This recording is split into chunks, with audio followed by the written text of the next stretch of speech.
अस्सलाम वालेकुम students, second year आपकी बायोलॉजी के चैप्टर नंबर 22 का बेटा लेक्चर नंबर 7 है और आज आपका टॉपिक है diabetes mellitus.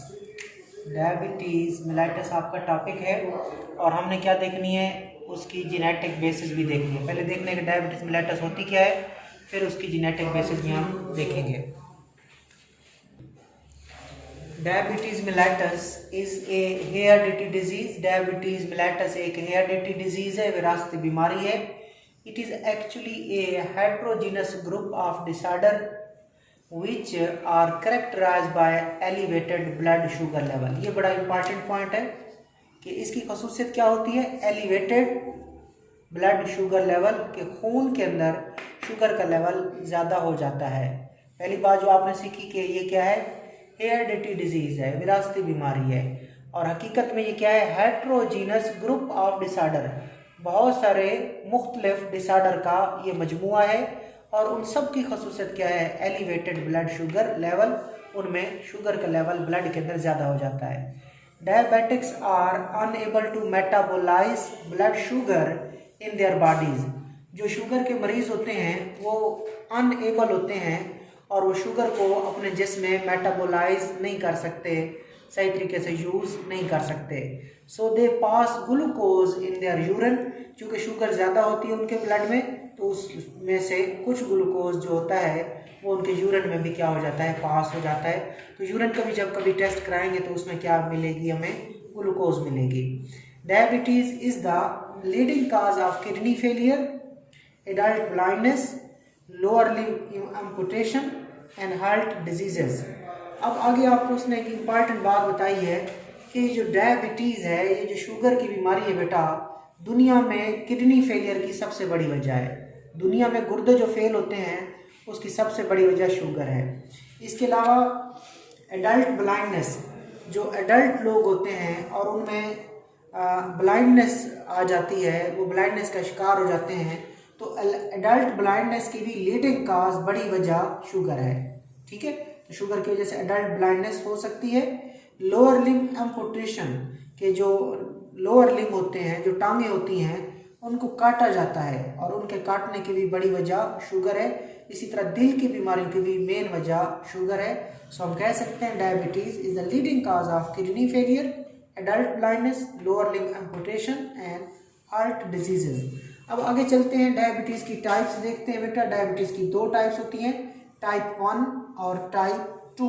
There are two types of diabetes, type 1 and type 2। Type 1 is insulin dependent diabetes mellitus. क्या होती है, टाइप 1 जो होती है वो इंसुलिन डिपेंडेंट होती है, सो उसको कहते हैं इंसुलिन डिपेंडेंट डायबिटीज़ मिलाइटस और insulin dependent diabetes mellitus, IDDM, insulin dependent diabetes mellitus.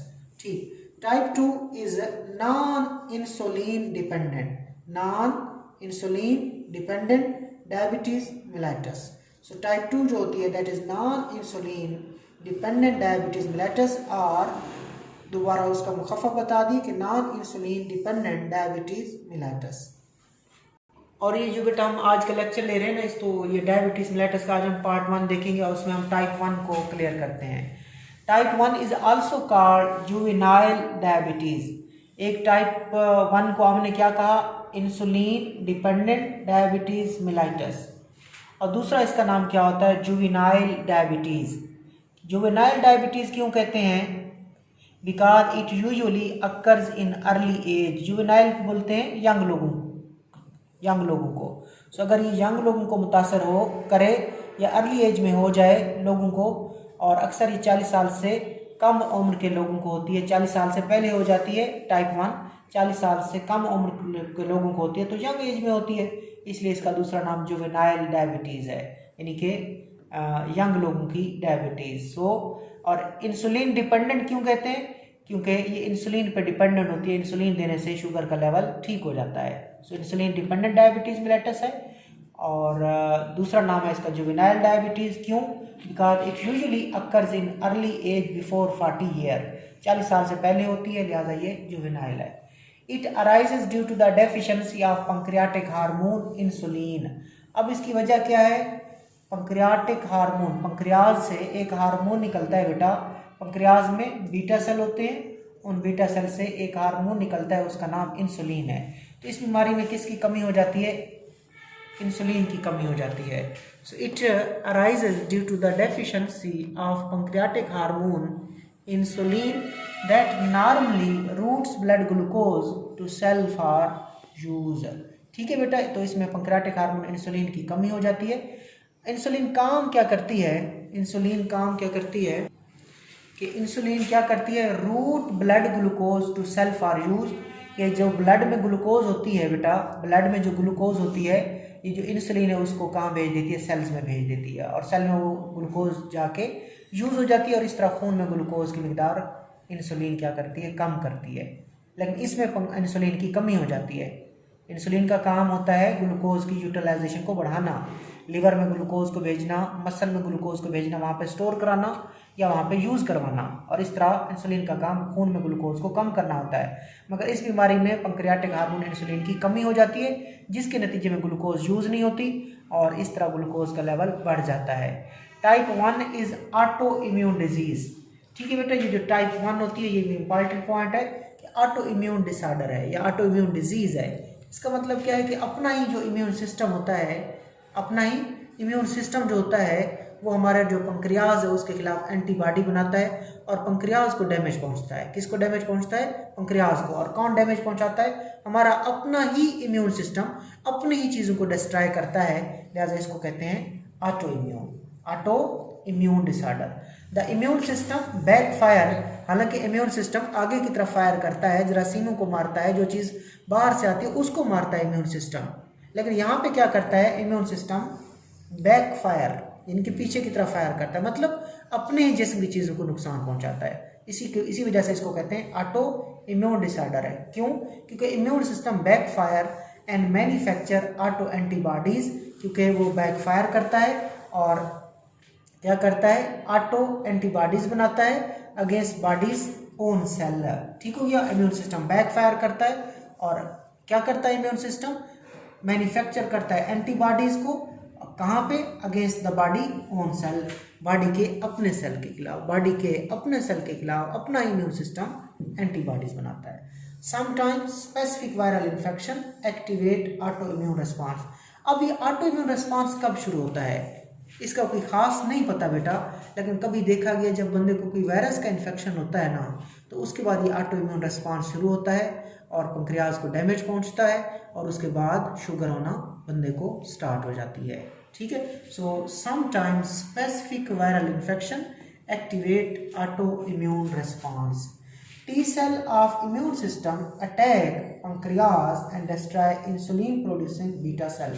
तो क्या करेंगे? इम्यून सिस्टम में जो टी लिम्फोसाइट होते हैं, कौन बेटा? टी लिम्फोसाइट, जो कि वाइट ब्लड सेल की टाइप्स हैं, ए ग्रेनुलोसाइट की टाइप है। वो टी सेल जो होते हैं जो इम्यून सिस्टम का हिस्सा होते हैं, क्या करते हैं वो टी सेल?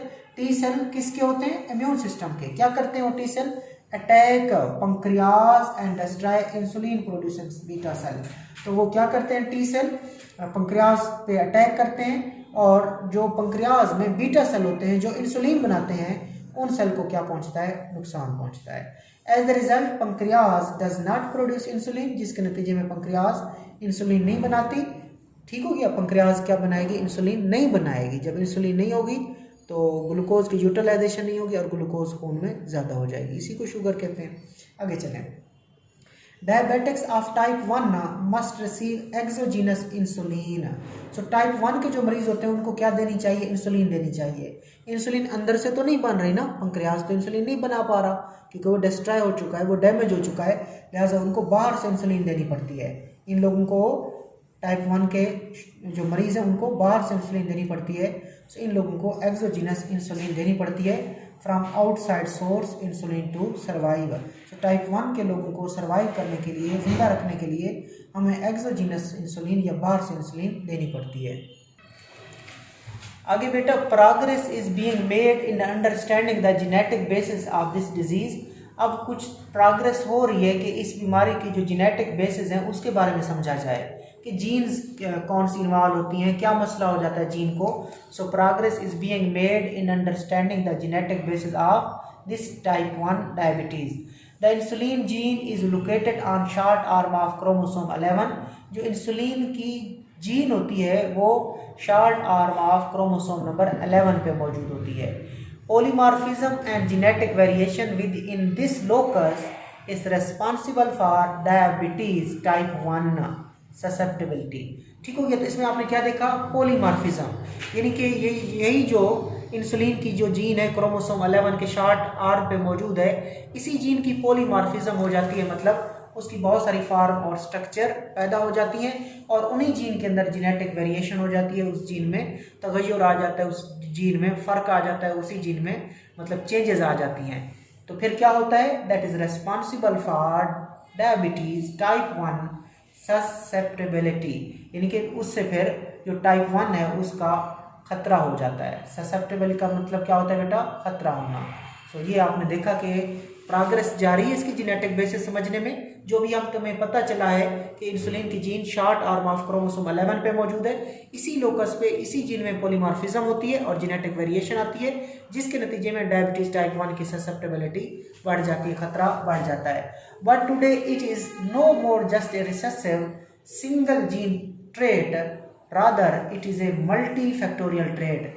बट टुडे आज जो रिसर्च हमें बता रही है वो ये कह रही है कि यार सिर्फ इस जीन का मसला नहीं है, सिर्फ इस एक जीन का मसला नहीं है। So but today it is no more just a recessive single gene trait, कि ये सिर्फ इस एक सिंगल रिसेसिव जीन की वजह से नहीं हो रही, बल्कि ये क्या है, मल्टी फैक्टोरियल है। इसकी बहुत सारी वजूहत हैं। क्या होती हैं, बहुत सारी वजूहत। सो मल्टी फैक्टोरियल का मतलब क्या होता है, पॉलीजेनिक, यानी कि जिसको बहुत सारे जीन्स कंट्रोल करें, जिसको बहुत सारी जीन्स कंट्रोल करें, विद इन्वायरमेंटल इन्फ्लुएंस, और उसमें माहौल का भी किरदार हो। बेटा शुगर को डेवलप करने में हमारा माहौलियाती किरदार भी होता है, हमारी लाइफस्टाइल भी हो सकती है, ठीक है, और हम कौन सी खुराक खाते हैं वो चीज़ें भी मतलब मैटर करती हैं। वो हो गया हमारा इन्वायरमेंट। और फिर हमारे अंदर बहुत सारी जीन्स होती हैं, तो वो पोली जीन्स यानी कि बहुत सारी जीन, और फिर हमारा जो माहौल का किरदार है, ये मिल मिला के क्या करते हैं, शुगर का बायस बनते हैं। सो शुगर क्या है, एक मल्टी फैक्टोरियल डिजीज़ है, यानी कि पॉलीजेनिक विद इन्वायरमेंटल इन्फ्लुएंस। बहुत सारी जीन इसके पीछे होती है जहाँ पे मसला हो जाता है, और साथ इन्वायरमेंट भी अपना किरदार अदा करता है। So it is a multi factorial inheritance associated with several allele. जब जीन्स बहुत सारी हैं तो उन जीन की अलील्स भी क्या होंगी, सेवरल अलील्स होंगी, बहुत सारी अलील्स होंगी। सो it is a multi factorial trait. Blood pressure भी मल्टी फैक्टोरियल ट्रेट है और शुगर भी मल्टी फैक्टोरियल ट्रेट है। ठीक है बेटा, तो ये आपने आज शुगर का टॉपिक देखा। नेक्स्ट हम इंशाल्लाह इस टॉपिक को कवर करेंगे। अल्लाह हाफिज़।